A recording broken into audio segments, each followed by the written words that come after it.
कल हमने कुछ क्वेश्चंस ट्राई किए थे डोमेन वाले, थोड़ा थोड़ा क्वेश्चन का लेवल बढ़ाते या बेसिक क्वेश्चन ही और कुछ डिस्कस करेंगे। तो ये क्वेश्चन ले रहा हूँ मैं, find the domain of sine inverse root over X minus one. Find the domain of sine inverse root over X minus one. तो कहाँ से कहानी चालू होती है ये? साइन इनवर्स समथिंग में वो समथिंग हमेशा कहाँ से कहाँ तक होता है? क्लोज इंटरवल -1 से 1 तक होता है। तो यहाँ पे या फिर हर क्वेश्चन में बच्चों आप ऐसे लिखते चलो, as domain of sine inverse X is close interval -1 to 1 लिखते चलो ना बार बार क्वेश्चन में, अपने आप वो प्रैक्टिस में आ जाएगा। देयरफॉर साइन इनवर्स समथिंग है, तो देयरफॉर -1 इज लेस देन और is equals to root over X minus 1 is less than और इज इक्वल्स टू क्या आना चाहिए? +1 आना चाहिए। ठीक है, यहाँ बच्चों कोई साइन नहीं है तो ये नेगेटिव कभी नहीं हो सकता है। समझ में आना, ये नेगेटिव कभी नहीं हो सकता है। तो फिर यहाँ यह आंसर क्या रहना चाहिए? 0 इज लेस देन और is equals to root over X minus 1 is less than और इज इक्वल्स टू 1। अब इसे मैं कुछ ऐसे भी लिख सकता था, root over X minus 1 is less than और इज इक्वल्स टू 1। क्लियर? अब मुझे एक बात बताओ, मैं दोनों साइड का स्क्वायर कर सकता हूं या नहीं कर सकता हूं बिना साइन फ्लिप किए? तो कर सकता हूँ। This is positive quantity, this is positive quantity, square करने से साइन को फ्लिप करने की जरूरत मुझे नहीं पड़ेगी। तो this will imply x minus 1 is less than और is equals to 1। This will imply x is less than और इज इक्वल्स टू 2। ठीक है, अब ये तो अधूरी बात हो गई। ठीक है ना, यहां पे आंसर हम स्टॉप नहीं कर सकते हैं। एक चीज और यहां पे देखनी चाहिए हमें। कौन सी देखनी चाहिए? रूट ओवर जो भी है वो क्या होना चाहिए? ग्रेटर देन और इक्वल्स टू 0 होना चाहिए, रूट के अंदर जो भी है। ठीक है ना, माने ये तो हमने लिए इनवर्स ट्रिग्नोमेट्रिक फंक्शन से। अब ये अगर मैं छुपा दूं, इतना ही भर आपका क्वेश्चन होता तो आप क्या कहां से क्वेश्चन चालू करते? x minus 1 must greater than और is equals to 0, because root के अंदर हमेशा हम पॉजिटिव, माने अल्जेब्रिक कली आप सोच रहे हो इसे। ठीक है ना, थ्योरी ऑफ इक्वेशन के भरोसे। तो फिर मैं यहां और एक डाल देता हूं, and x minus 1 must greater than और is equals to 0 and x must greater than और इज इक्वल्स टू 1। ठीक है, अब एंड वर्ड लिखा हूं बीच में, माने दोनों का क्या रहेगा? इंटरसेक्शन रहेगा। इसका कहना है कि x 1 से ग्रेटर है, इधर है x, और इसका कहना है कि x 2 से लेस है। माने दोनों का कॉमन कहना क्या है? x 1 और 2 के बीच में है, इंक्लूडिंग 1 एंड इंक्लूडिंग 2। सो इसे सपोज 1 दे दूं, इसे नंबर 2 दे दूं, तो from 1 and 2 1 is less than और is equals to x is less than और is equals to 2, that is x belongs to close interval 1, 2। तो domain of this function is the closed interval 1, 2। लिख लो। Next one is inequality based ये question है। X y z belongs to -1 to 1 इस close interval में से है। यहां दिया भी है sine inverse x, sine inverse y और साइन इनवर्स जेड। इन तीनों का सम हमें दिया है -3π/2। Find the value of x square plus y square plus z square. यहां minimum value of sine inverse x क्या हो सकता है? -π/2, और मैक्सिमम वैल्यू क्या हो सकता है? π/2, क्योंकि साइन इनवर्स एक्स का रेंज क्या है? -π/2 टू π/2। यहाँ नेगेटिव दिया है तो मैं मिनिमम वैल्यू लूँगा, ठीक है। तो minimum value of sine inverse x is equals to -π/2। Minimum value of sine inverse y is also -π/2 and minimum value of sin inverse z is also -π/2. This will imply sin inverse x is greater than or is equals to -π/2, ठीक है ना।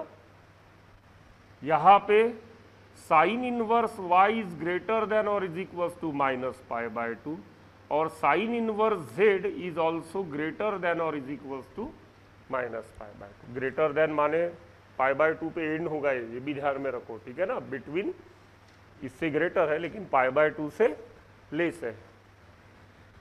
Then this will imply sine inverse x plus sine inverse y plus sine inverse z is greater than और is equals to -3π/2,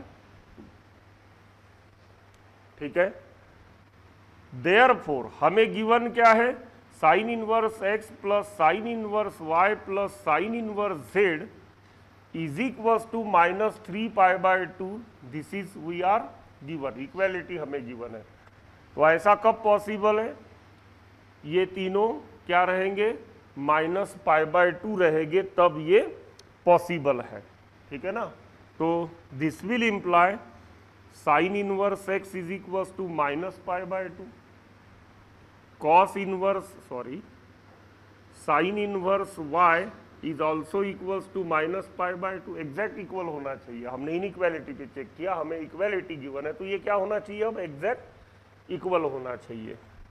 and sine inverse z is also equals to -π/2, मतलब this will imply x is equals to -1, correct no. कैसे -1 आ रहा है, वैसे नहीं, समझ में आया ना। अब वैसे मत समझो, मैं रफ में समझा देता हूँ आपको। ये थोड़ा बच्चों ऐसे अब एक्सेप्ट मत करते चलो, करेक्ट है लेकिन मैथमेटिकल तरीके से ही करो। Sine of sine inverse x, इसमें ज़्यादा मजा है और फायदा भी है। क्या किया मैंने, दोनों तरफ साइन अप्लाई किया, ठीक है ना। हम इधर का 2 उधर नहीं लेके जाते हैं।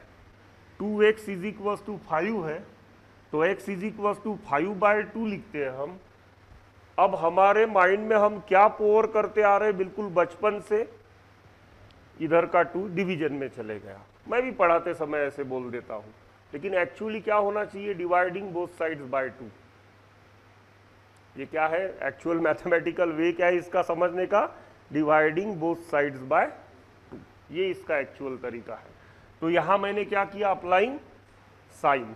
अब sine of sine inverse x होता है, for all x belongs to its domain, ये पढ़े हैं हम। तो यहाँ क्या आएगा, x, और साइन -π/2 क्या होता है, -1। समझ में आई बात। तो यहाँ पे x is equals to -1, y is equals to -1 and z is equals to also -1। अब हमें निकालने को क्या बोला है, x² + y² + z²। तो therefore x² + y² + z² is equals to -1 का स्क्वायर प्लस -1 का स्क्वायर प्लस -1 का स्क्वायर, हेंस आंसर इज, ठीक है। तो ये इतना सब लिखने की भी जरूरत इस क्वेश्चन में नहीं है, ओरल क्वेश्चन है, ठीक है ना। लेकिन ये आपको समझने के लिए है कि हमेशा ऑलवेज लेस देन और इज इक्वल्स टू -π/2 आएगा। एग्जैक्ट इक्वालिटी दिया है तो एग्जैक्ट वैल्यू लेगा वो -π/2, ठीक है। एग्जैक्ट वैल्यू -π/2 लेगा तो x का एग्जैक्ट वैल्यू -1, y का एग्जैक्ट -1 और z का भी एग्जैक्ट क्या मिल रहा है, -1, hence found x² + y² + z²।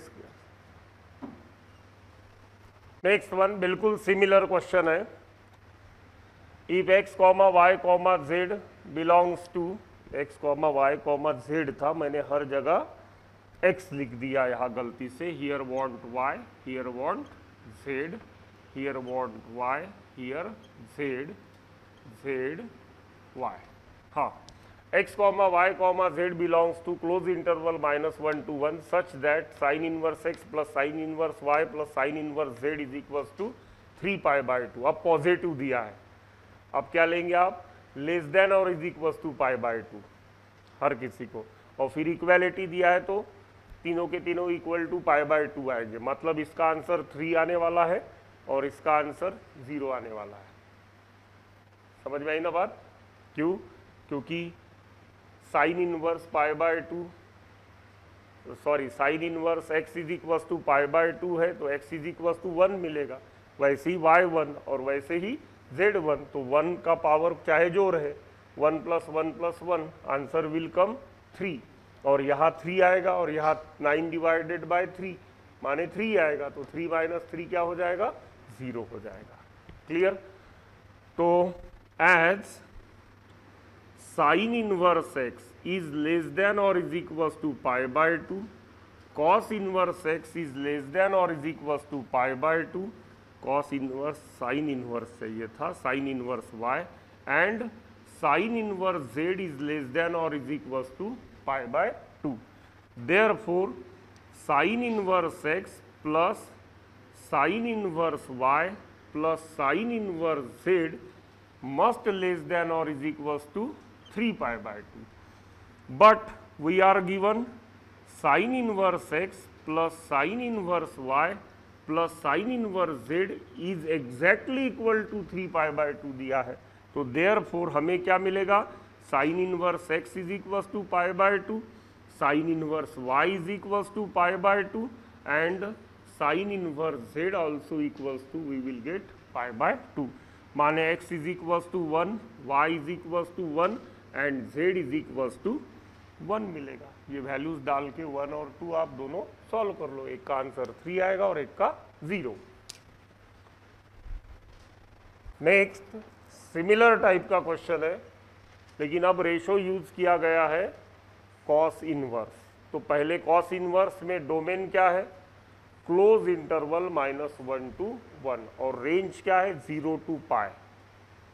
Cos का रेंज क्या है, 0 to पाई है। माने यहाँ पे रीजन लिख लेते एज कॉस इनवर्स समथिंग, ठीक है ना, cos inverse X belongs to close interval 0 to pi, या फिर मैं ऐसे लिख लेता हूँ cos inverse X comma Y comma Z, कोई भी रहे, सभी के सभी बिलोंग्स टू कहाँ से रहेंगे, क्लोज इंटरवल 0 to पाई।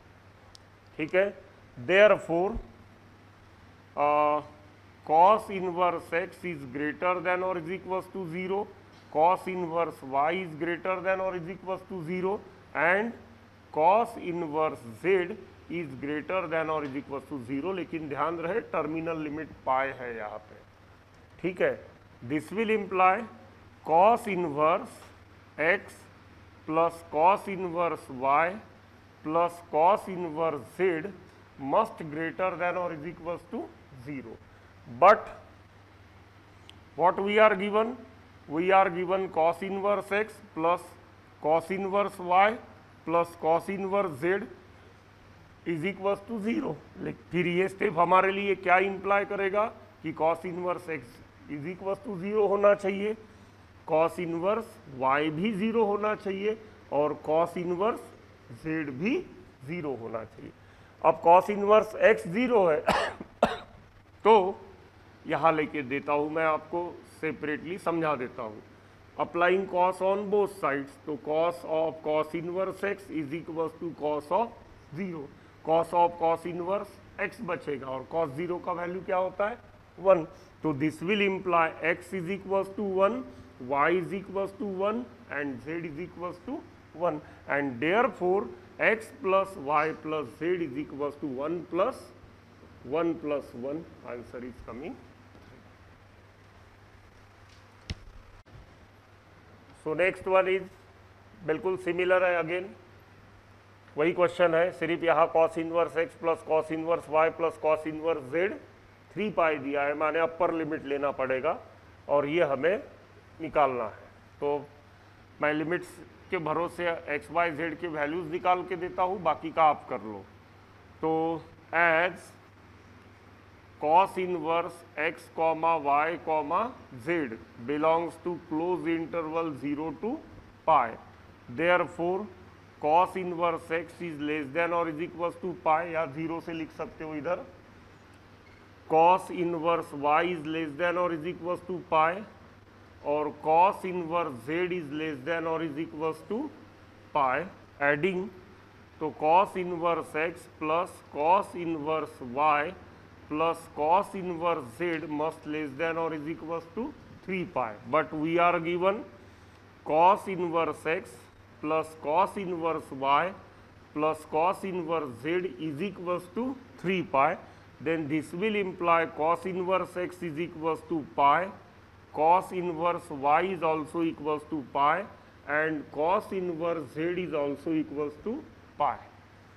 दोनों तरफ cos लगा देंगे तो cos pi का वैल्यू 1 है, सॉरी -1 है, और यहाँ cos cos इनवर्स कैंसल होके x बचेगा, तो x is equals to -1, y is equals to -1 and z is also equals to -1। ये वैल्यूज यहाँ प्लेस करके आप सबके वैल्यूज कैलकुलेट कर लो। Next one is tan inverse 2 cos of 2 sin inverse 1/2, इसका वैल्यू हमें निकालना है, और दूसरा दिया है cot sin inverse of cos of 2 sin inverse of 1/2। लेते हैं first one is tan inverse of 2 cos of 2 sin inverse half is equals to, सबसे पहले यहाँ से स्टार्ट करना पड़ेगा, साइन इनवर्स हाफ अपने प्रिंसिपल वैल्यू ब्रांच में π/6 होता है, ठीक है।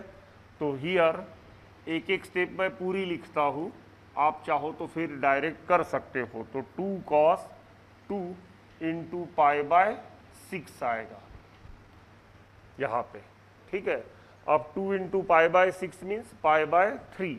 अब cos π/3 क्या होता है, वह अगेन 1/2 होगा, तो यहाँ आएगा tan inverse 2 into 1/2, 2 cancel, tan inverse 1 बचेगा, और tan इनवर्स 1 का उसके प्रिंसिपल वैल्यू ब्रांच में वैल्यू क्या आता है, π/4। तो final answer here it is coming π/4।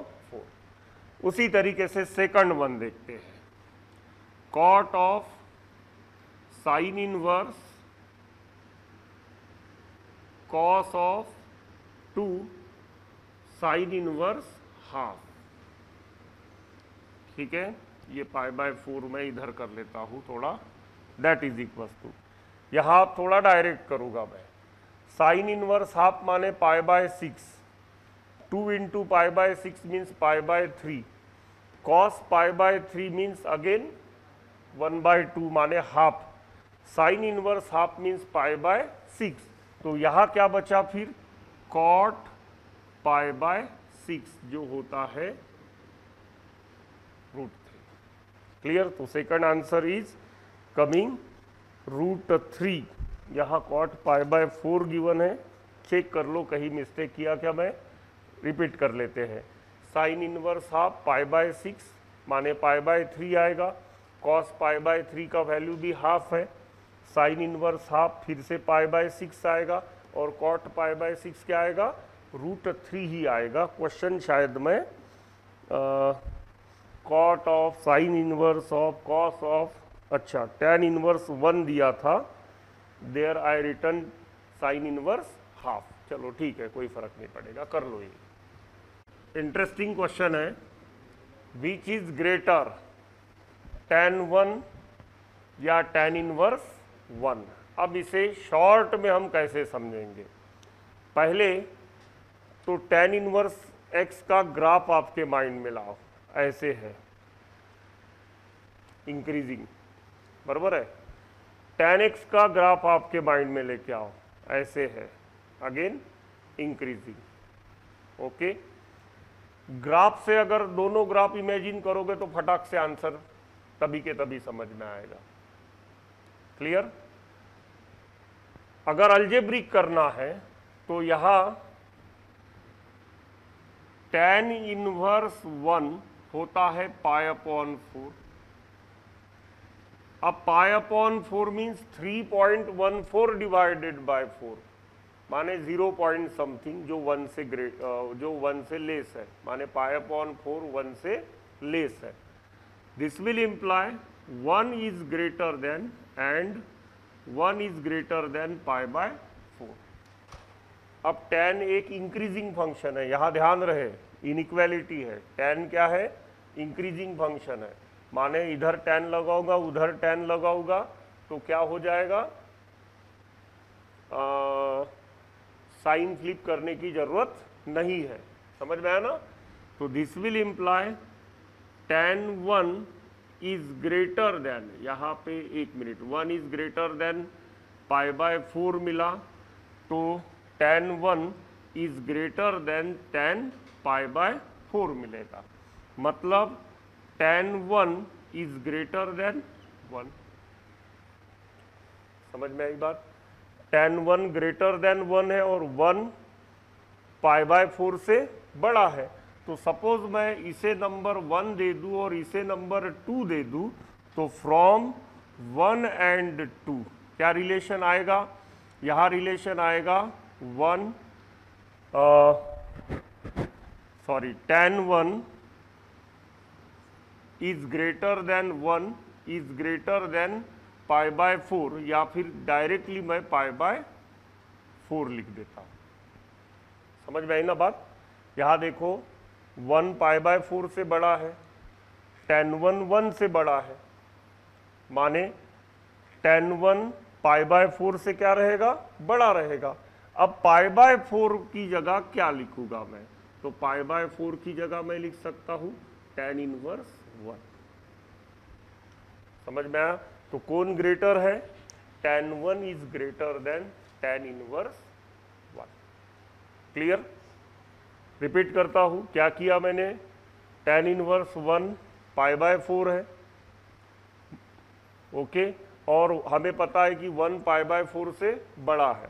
Applying both sides और tan on both sides, increasing function है, साइन फ्लिप करने की जरूरत नहीं है। अब tan पाई बाय 4 से बड़ा आएगा, माने tan 1 1 से बड़ा है। इसका कहना है कि 1 पाई बाय 4 से बड़ा है। ठीक है, 1 क्या है? पाई बाय 4 से बड़ा है, और tan 1 1 से भी बड़ा है, माने tan 1 किससे बड़ा है? पाई बाय 4 से बड़ा ही है।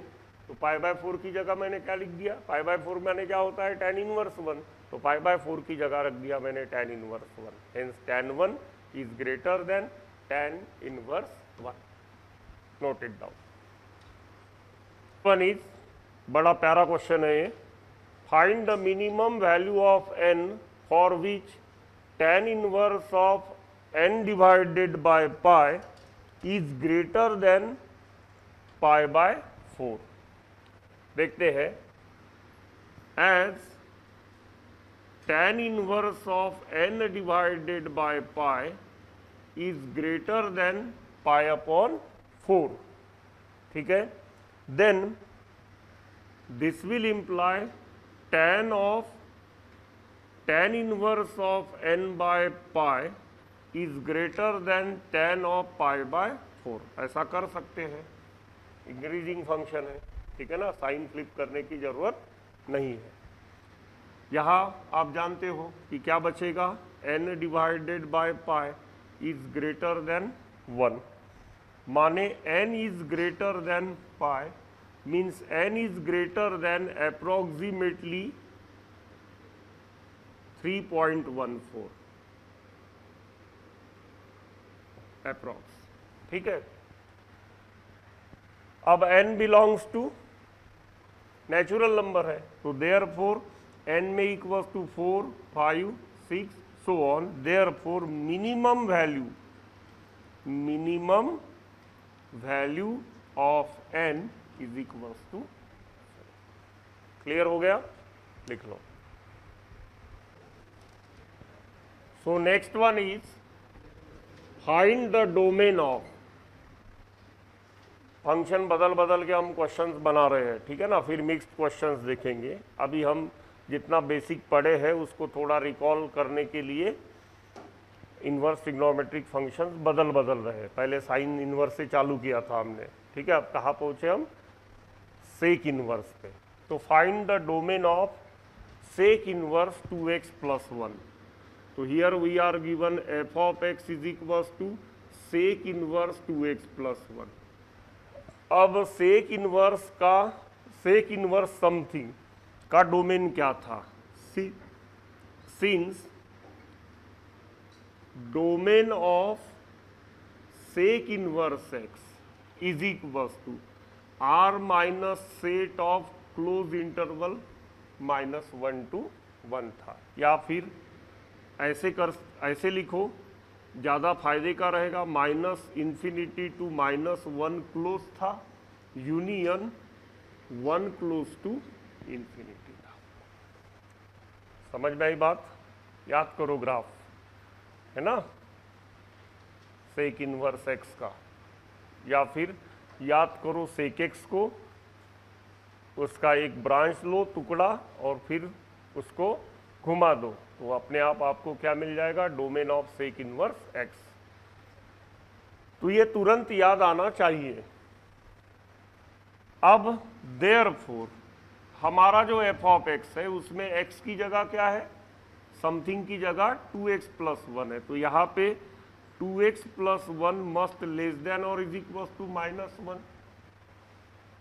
ठीक है। या क्या आएगा? ठीक है ना, 2x + 1 मस्ट ग्रेटर देन और इज इक्वल्स टू 1। तो यहाँ बन जाएगा x मस्ट लेस देन और इज इक्वल्स टू -1। ये 1 उधर गया तो -2 हो जाएगा, 2 डिवीजन में गया तो फिर से -1 ही बनना है उसको। तो x इज लेस देन और is equals to -1, okay.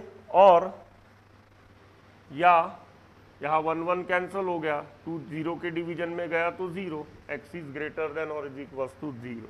Therefore x belongs to -∞, -1, ठीक है, यूनियन क्लोज 0 to इंफिनिटी। तो देयरफॉर डोमेन ऑफ, यही डोमेन हो गया, ठीक है। ऐसा स्पेशल मेंशन करने की जरूरत नहीं है। x का वैल्यू का ब्रांच या सेट मीन्स ही क्या हो गया? डोमेन। लिख लो। नेक्स्ट वन इज, एक छोटा सा क्वेश्चन लिया हूं जिसमें हमें प्रिंसिपल वैल्यू ब्रांच भी सोचना पड़ेगा। Evaluate tan inverse √3 minus sec inverse -2 plus cosec inverse 2/3। इस एक्सप्रेशन का नाम मैं ई लिख देता हूं, that is equal to tan inverse √3। Principal value branch क्या है tan इनवर्स का? -π/2 to π/2 ओपन इंटरवल, √3 माने tan 60, ठीक है, 60 -π/2 to π/2 के बीच में आता है। तो here answer shall come π/3 minus, यहाँ सेक इनवर्स -2 है, ठीक है, सेक इनवर्स -2 है। इसको हम एक तरीका ये भी है कि डायरेक्ट सेक इनवर्स -2 निकालो, या फिर क्या निकालो,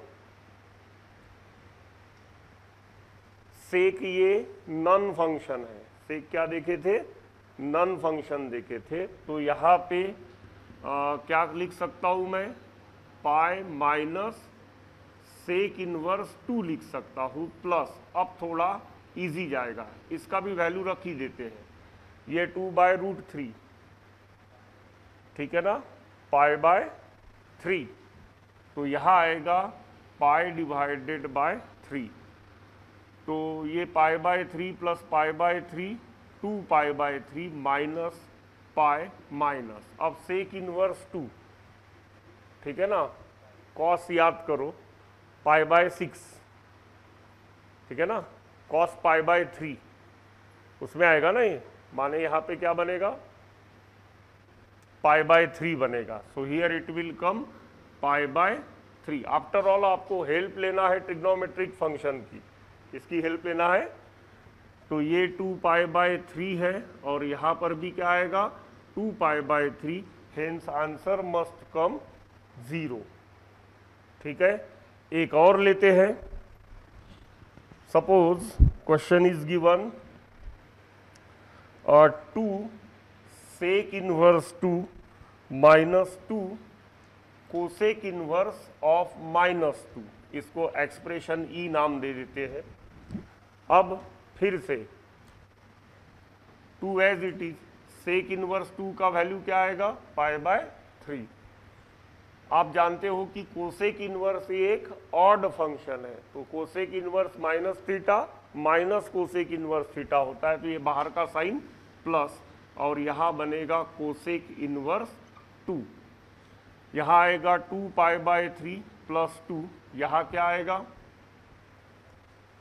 यस π/6, यहाँ क्या आएगा π/6, माने π/6 चाहिए था, फिर बनेगा 3, तो यहाँ बनेगा 3π/3, हेंस आंसर इज कमिंग π।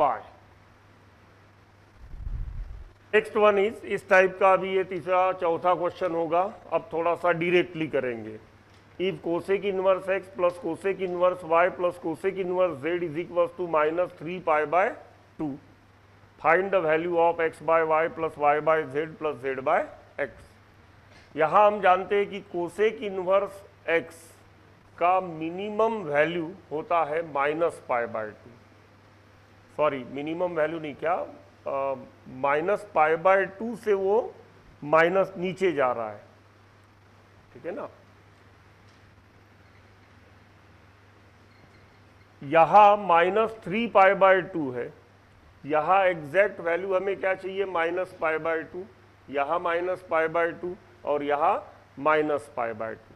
तो कोसेक इनवर्स x -π/2 वैल्यू कब अटेन करेगा, जब x का वैल्यू -1 रहेगा। समझ में आई ना बात। यहाँ पे y का वैल्यू -1, यहाँ z का वैल्यू भी -1, तो फिर ये तीनों क्या हो गए -1/-1, -1/-1, -1/-1 मीन्स 1 + 1 + 1, आंसर मस्ट कम 3। तो हियर इसका रीजन लिख लेते हैं, cosec inverse x plus cosec inverse y plus cosec inverse z is equal to -3π/2। This will imply cosec inverse x must equals to -π/2। Inequality से कर चुके हैं हम ये क्वेश्चन, ठीक है। अब मैं थोड़ा डायरेक्टली कर रहा हूँ। Cosec inverse y is equals to -π/2 and cosec inverse z is also equals to -π/2. This will imply x is equals to -1, y is also equals to -1 and z is also equals to -1. Therefore, x divided by y plus y divided by z plus z divided by x, तो ये कुछ ऐसा बन जाएगा। Hence answer how to come 3. Correct, लिख लो। cot inverse -√3 plus tan inverse 1 plus sec inverse 2/√3, इसे इस एक्सप्रेशन का हमें सपोज आंसर निकालना है, ठीक है। तीनों अलग अलग है, तो तीनों में सबसे पहले क्या माइंड में रखो, इसका रेंज है 0 to π, बराबर है ना। ये कहाँ से कहाँ तक जाएगा, 0 से लेके π तक जाएगा। ये कहाँ से कहाँ तक रहेगा, -π/2 से π/2 तक रहेगा। और ये कहाँ से कहाँ तक रहेगा, यस हाँ r माइनस, आप बोलते जाओ मैं लिखते जाता हूं, बराबर है। फिर क्या, r माइनस, मैं रेंज की बात कर रहा हूं, डोमेन की नहीं।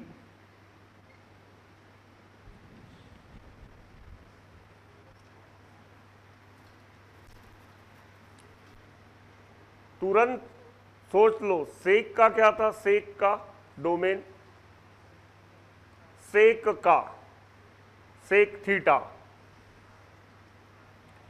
रेंज, ये था रेंज, रेंज माने डोमेन बन जाता है। हमें क्या निकालना पड़ेगा, डोमेन। तो सेक थीटा का डोमेन क्या था, r minus odd multiple of pi by 2, ठीक है ना। तो sec in principal value branch क्या था, 0 to pi minus pi by 2, क्या था 0 to pi minus pi by 2, वो क्या बनेगा, इसका रेंज बनेगा, माने 0 to pi minus set of pi by 2, या फिर ऐसे भी लिख सकते हो आप 0 से लेके पाई बाय 2 यूनियन पाई बाय 2 से लेके पाई को क्लोज करना पड़ेगा, ऐसे भी आप लिख सकते हो। Always you have to remember the domain and range of that redefined function. मैंने हर समय एक फंक्शन रीडिफाइन किया था, किस लिए, फंक्शन 1 1 ऑन 2 बनाने के लिए। उसका डोमेन इसका रेंज बनता है और उसका रेंज इसका डोमेन बनता है। तो वो रीडिफाइंड फंक्शन आपके माइंड में तुरंत आ जाना चाहिए। क्लियर। अब यहां पे पहले निकालना है मुझे कॉट इनवर्स माइनस रूट 3। तो हम जानते हैं कि कॉट इनवर्स नन फंक्शन है, तो यहां क्या आएगा, pi minus cot inverse root 3 plus, ये माइंड में है हमारे, ठीक है ना। जो भी आंसर आएगा हम उसमें जज करेंगे कि इसमें आ रहा है या नहीं आ रहा है। ये tan इनवर्स 1 क्या होगा, पाई बाय 4 डायरेक्टली बैठ रहा है इसमें। यहां पे sec inverse 2 by root 3 pi by 6, ठीक है। तो here it will come pi by 6 बैठ रहा है इसमें, ठीक है। अब ये दोनों हटा देते हैं, यहां आते हैं pi minus cot inverse root 3 माने क्या होगा, पाई बाय 6 अगेन। तो pi by 6 plus pi by 4 plus pi by 6, pi by 6 cancel, answer is coming 5 pi by. Okay, तो always keep the principal value branch in your mind while taking out, या otherwise rules use करो। Okay, क्या हो गया।